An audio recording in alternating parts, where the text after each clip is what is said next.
tokom svojim, sve se rađa i umire, otkad ovaj svijet postoji.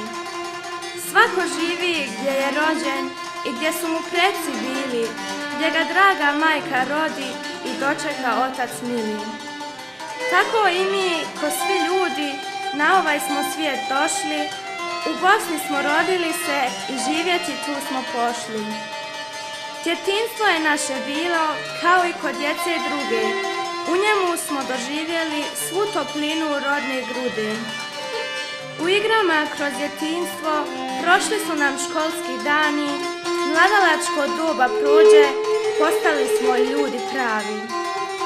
Kroz mladost smo provodili mi nestašne dane svoje, njegovali i čuvali običaje stare svoje.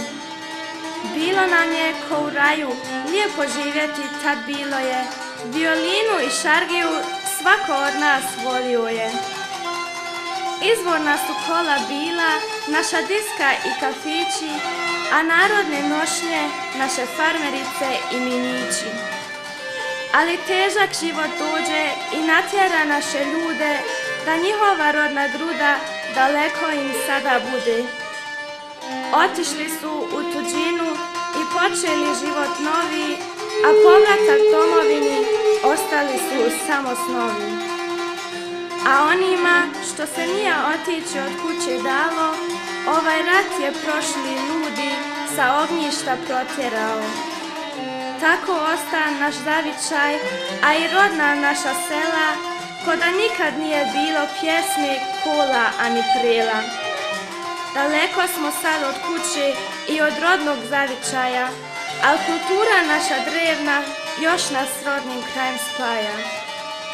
Zajedno smo mi u grupi za koju se često čuje, gdje hrvatska tradicija u folkloru se njeguje. Tamo se igraju kola i izvorna pjesma nestaje, tu čuvamo mi kulturu, naše drevne običaje. Vrh Bosna je njeno ime, sad nas mnogi i poznaju, a djeca nam dobro znaju gdje i kome pripadaju. I prije je tako bilo, čuvali su to i preci, mi to činimo danas i dajemo u nasljeđe djeci.